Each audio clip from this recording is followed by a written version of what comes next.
Estamos recebendo aqui no nosso programa hoje, o deputado Carlos Lula. Ele é deputado pelo PSB, a quem eu tenho a honra de receber nos nossos estúdios. E de imediato perguntar, de secretário... Boa tarde, bem-vindo. Boa tarde. De secretário de saúde para deputado, o que é que mudou assim na sua vida e o que é que mudou na sua forma de fazer política e trabalhar pela população? Aloysio, muda muito, né? A gente tem de entender que o legislativo ele é muito diferente do poder executivo.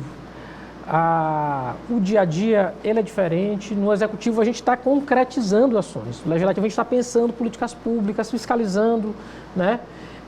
Indo na comunidade, levando esses pleitos de volta ao poder executivo, mas a gente não tem como efetivamente fazer uma rua, a gente não tem como colocar um remédio, mas a gente pode cobrar para que isso aconteça da melhor forma possível.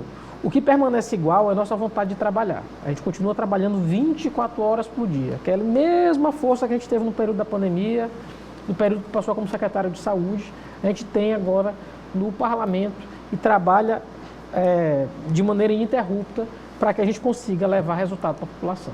Deputado, de projeto, o que o senhor destacaria, projeto aprovado, já executado pelo governo, quais o senhor destacaria?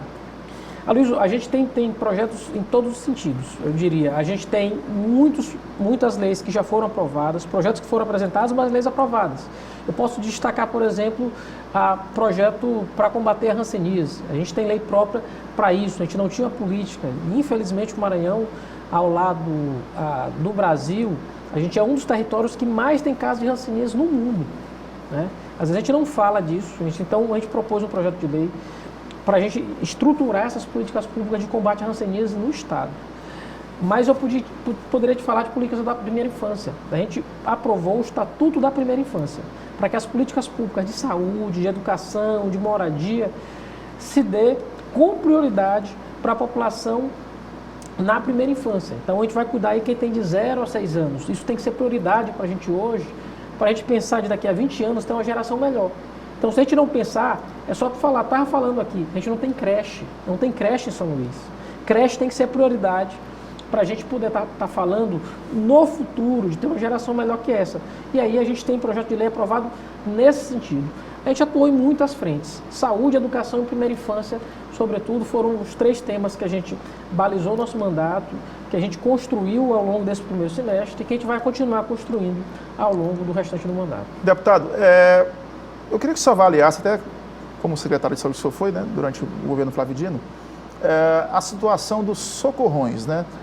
Primeiro que a população, se eu pudesse explicar para a população, entendesse que o socorrão, quem gerencia, quem cuida é o município. Né? O socorrão é do BRAID, é importante dizer assim. O que é que o governo, né, se tivesse uma prefeitura parceira, poderia fazer para melhorar o atendimento, a estrutura, enfim, os socorrões como um todo?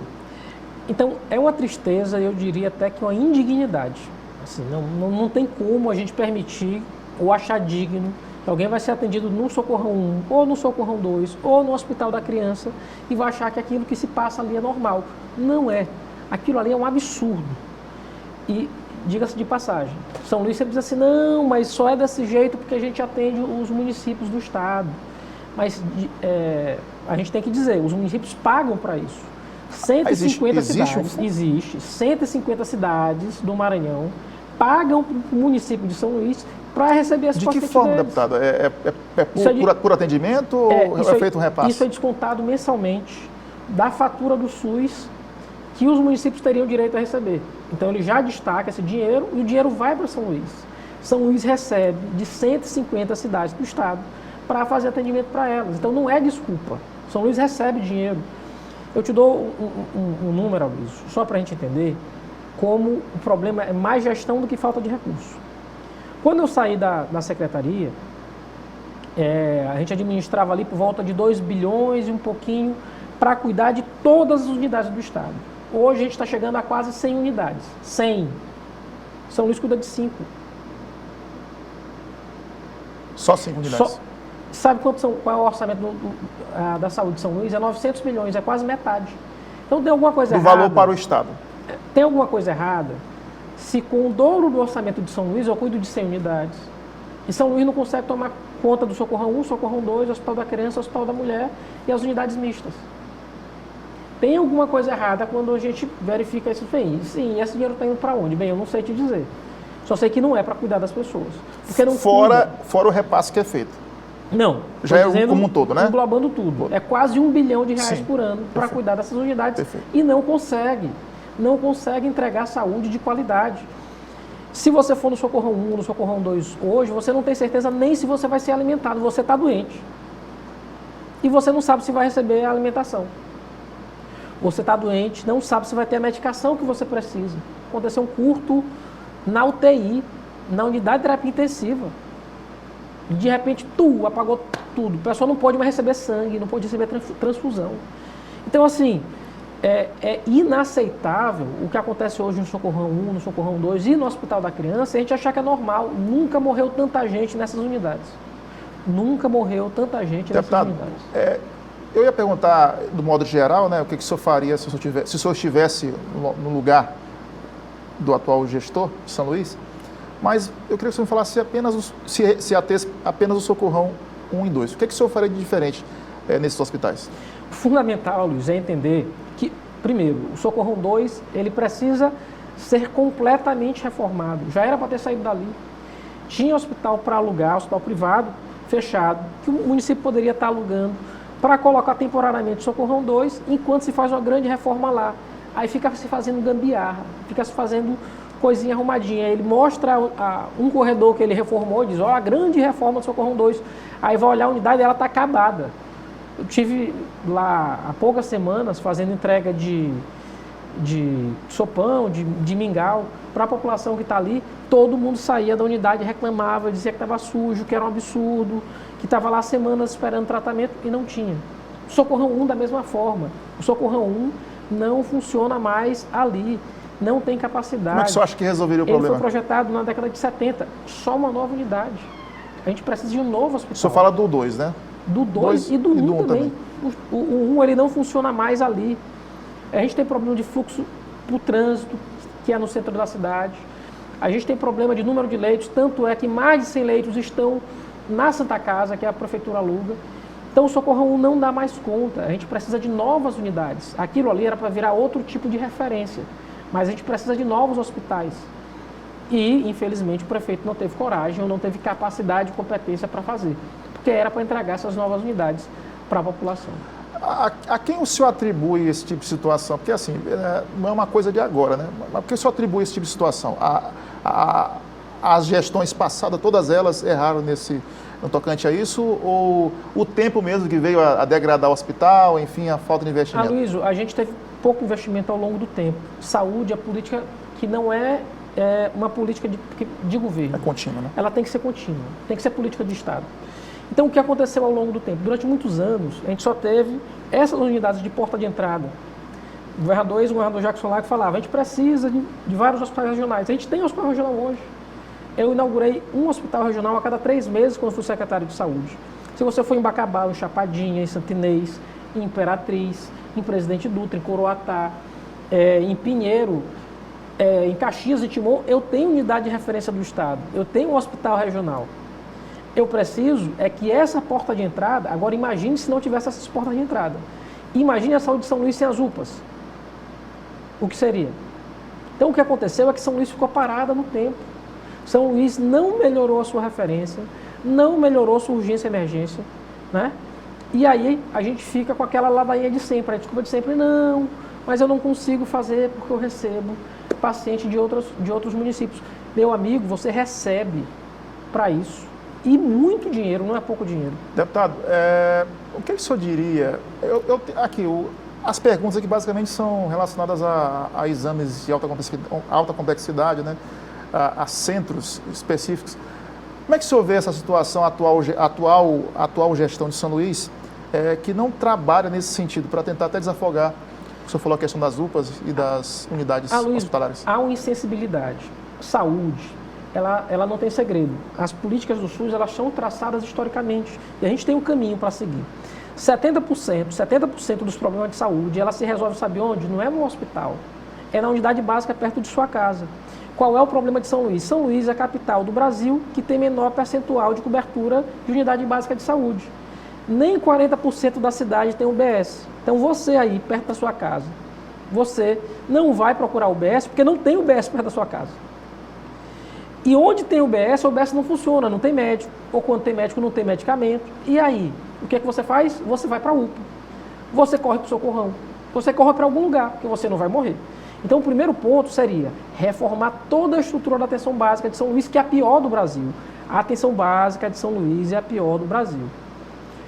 A atenção básica é muito ruim, isso descamba onde? Na média e na alta complexidade. E numa grande insensibilidade, Aloysio, porque o gestor, ele não sabe como funciona o SUS, porque ele nunca foi usuário do SUS. Ele não foi. Ele nunca precisou fazer uma consulta, pegar o filho dele para levar no pediatra, para entender como funciona. E ele entenderia que funciona assim. Ele vai na UBS, vai no posto de saúde perto da casa dele. Aí o médico diz assim, isso aqui vai precisar de um especialista. Ele passa assim, para o pediatra ou para o neuropediatra. Aí o pai se desespera. Por quê? Porque ele vai começar um périplo. Ele volta para casa, paga mais uma passagem. Aí ele vai atrás da Semarc, tentar marcar na central de marcação de consulta.